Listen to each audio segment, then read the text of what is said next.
بے شک کوہ صفا اور مروہ اللہ کی نشانیوں میں سے ہیں، تو جو شخص خانہ کعبہ کا حج یا عمرہ کرے اس پر کچھ گناہ نہیں کہ دونوں کے درمیان چکر لگائے، بلکہ یہ ایک نیک کام ہے، اور جو کوئی نیک کام کرے تو اللہ قدردان ہے، دانا ہے۔ اور اللہ کی خوشنودی کے لیے حج اور عمرے کو پورا کرو، اور اگر راستے میں روک لیے جاؤ تو جیسی قربانی میسر ہو کر دو، اور جب تک قربانی اپنے مقام پر نہ پہنچ جائے سر نہ منڈاؤ،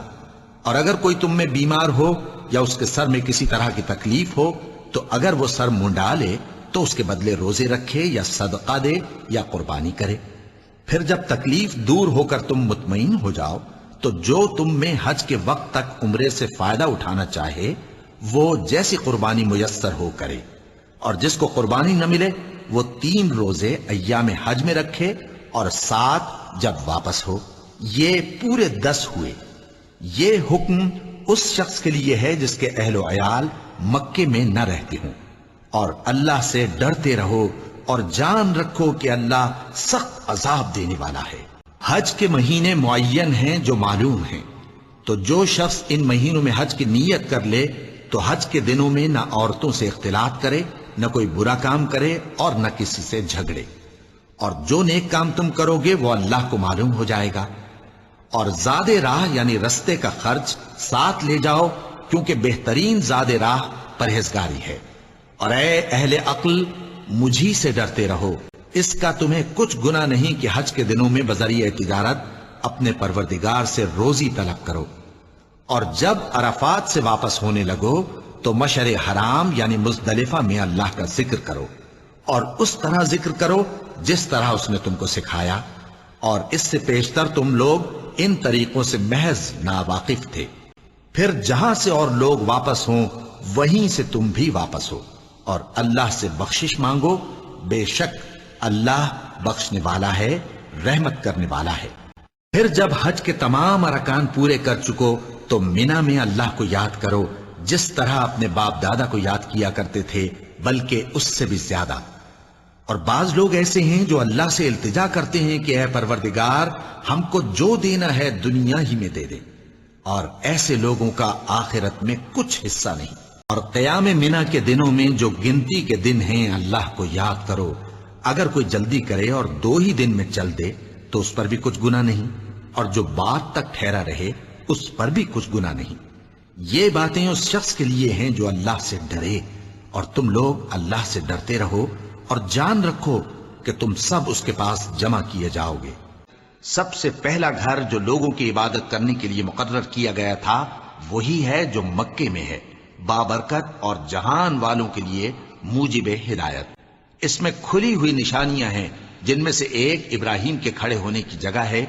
جو شخص اس مبارک گھر میں داخل ہوا اس نے امن پا لیا، اور لوگوں پر اللہ کا حق یعنی فرض ہے کہ جو اس گھر تک جانے کا مقدور رکھے وہ اس کا حج کرے، اور جو اس حکم کی تعمیل نہ کرے گا تو اللہ بھی اہل عالم سے بے نیاز ہے۔ اے ایمان والو اپنے معاہدوں کو پورا کرو، تمہارے لیے چرنے والے مویشی حلال کر دیے گئے ہیں بجز ان کے جو تمہیں پڑھ کر سنائے جاتے ہیں،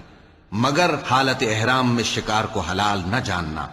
اللہ جیسا چاہتا ہے حکم دیتا ہے۔ مومنوں اللہ کے نام کی چیزوں کی بے حرمتی نہ کرنا، اور نہ ادب کے مہینے کی، اور نہ قربانی کے جانوروں کی، اور نہ ان جانوروں کی جو اللہ کی نذر کر دیے گئے ہوں کہ جن کے گلوں میں پٹے پڑے ہوں، اور نہ ان لوگوں کی جو حرمت والے گھر یعنی بیت اللہ کو جا رہے ہوں اپنے پروردگار کے فضل اور اس کی خوشنودی کے طلبگار بنے ہوئے۔ اور جب احرام اتار دو تو پھر اختیار ہے کہ شکار کرو، اور کچھ لوگوں کی دشمنی اس وجہ سے کہ انہوں نے تم کو مسجد حرام سے روکا تھا تمہیں اس بات پر آمادہ نہ کر دے کہ تم زیادتی کرنے لگو۔ اور دیکھو نیکی اور پرہیزگاری کے کاموں میں ایک دوسرے کی مدد کیا کرو، اور گناہ اور ظلم کی باتوں میں کسی کے ساتھ تعاون نہ کرو، اور اللہ سے ڈرتے رہو، کچھ شک نہیں کہ اللہ کا عذاب سخت ہے۔ مومنوں کسی قدر شکار سے جن کو تم ہاتھوں اور نیزوں سے حاصل کر سکو اللہ تمہاری آزمائش کرے گا، یعنی حالت احرام میں شکار کی ممانعت سے، تاکہ معلوم کرے کہ اس سے غائبانہ کون ڈرتا ہے۔ سو جو اس کے بعد زیادتی کرے تو اس کے لیے دکھ دینے والا عذاب تیار ہے۔ مومنوں جب تم احرام کی حالت میں ہو تو شکار کے جانور نہ مارنا،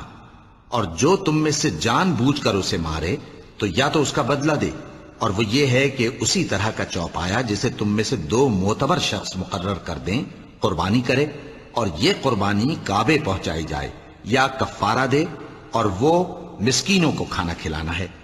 یا اس کے برابر روزے رکھے تاکہ اپنے کام کی سزا کا مزہ چکھے، اور جو پہلے ہو چکا وہ اللہ نے معاف کر دیا، اور جو پھر ایسا کام کرے گا تو اللہ اس سے انتقام لے گا، اور اللہ غالب ہے، انتقام لینے والا ہے۔ تمہارے لیے دریا کی چیزوں کا شکار اور ان کا کھانا حلال کر دیا گیا ہے، یعنی تمہارے اور مسافروں کے فائدے کے لیے، اور جنگل کی چیزوں کا شکار جب تک تم احرام کی حالت میں ہو تم پر حرام ہے، اور اللہ سے جس کے پاس تم سب جمع کیے جاؤ گے ڈرتے رہو۔ اللہ نے عزت کے گھر یعنی کعبے کو لوگوں کے لیے موجب قیام بنایا ہے، اور عزت کے مہینے کو اور قربانی کے جانور کو اور ان جانوروں کو جن کے گلے میں پٹے بندھے ہوں، یہ اس لیے کہ تم جان لو کہ جو کچھ آسمانوں میں اور جو کچھ زمین میں ہے اللہ سب کو جانتا ہے، اور یہ کہ اللہ کو ہر چیز کا علم ہے۔ مومنوں، مشرک تو پلید ہیں، تو اس برس کے بعد وہ مسجد حرام یعنی خانہ کعبہ کے پاس نہ جانے پائیں، اور اگر تم کو مفلسی کا خوف ہو تو اللہ چاہے گا تو تم کو اپنے فضل سے غنی کر دے گا،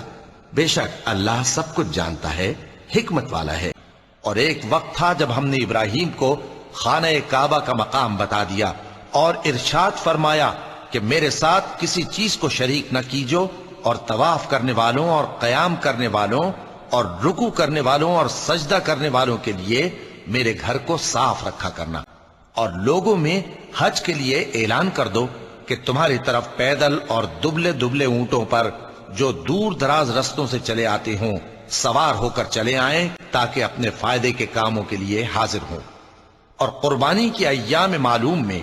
مویشی چوپایوں کے ذبح کے وقت جو اللہ نے ان کو دیے ہیں ان پر اللہ کا نام لیں۔ اب اس میں سے تم خود بھی کھاؤ اور خستہ حال ضرورت مند کو بھی کھلاؤ۔ پھر چاہیے کہ لوگ اپنا میل کچیل دور کریں اور منتیں پوری کریں، اور اس قدیم گھر یعنی بیت اللہ کا طواف کریں، یہ ہمارا حکم ہے۔ اور جو شخص ادب کی چیزوں کی جو اللہ نے مقرر کی ہیں تعظیم کرے تو یہ اس کے پروردگار کے نزدیک اس کے حق میں بہتر ہے۔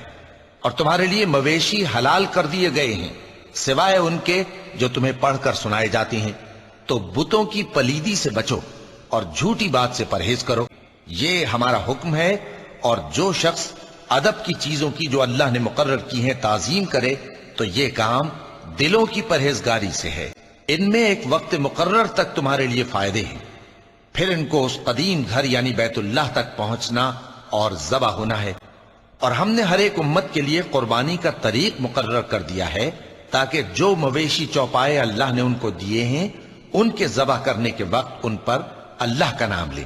سو تمہارا معبود ایک ہی ہے تو اسی کے فرما بردار ہو جاؤ، اور عاجزی کرنے والوں کو خوشخبری سنا دو۔ اور قربانی کے اونٹوں کو بھی ہم نے تمہارے لیے اللہ کے شعائر مقرر کیا ہے، ان میں تمہارے لیے فائدے ہیں، تو قربانی کرنے کے وقت قطار باندھ کر ان پر اللہ کا نام لو، پھر جب پہلو کے بل گر پڑیں تو ان میں سے کھاؤ، اور قناعت سے بیٹھ رہنے والوں اور سوال کرنے والوں کو بھی کھلاؤ۔ اس طرح ہم نے ان کو تمہارے زیر فرمان کر دیا ہے تاکہ تم شکر کرو۔ اللہ تک نہ ان کا گوشت پہنچتا ہے اور نہ خون، بلکہ اس تک تمہاری پرہیزگاری پہنچتی ہے۔ اسی طرح اللہ نے ان کو تمہارے زیر فرمان کر دیا ہے تاکہ اس بات کے بدلے کہ اس نے تم کو ہدایت بخشی ہے اسے بزرگی سے یاد کرو۔ اور اے پیغمبر، نیکوکاروں کو خوشخبری سنا دو، بے شک اللہ نے اپنے پیغمبر کو سچا اور صحیح خواب دکھایا تھا کہ تم انشاءاللہ مسجد حرام میں اپنے سر منڈوا کر یا اپنے بال ترشوا کر امن و امان سے داخل ہوگے اور کسی طرح کا خوف نہ کرو گے۔ جو بات تم نہیں جانتے تھے اللہ کو معلوم تھی، سو اس نے اس سے پہلے ہی جلد ایک فتح عطا فرمائی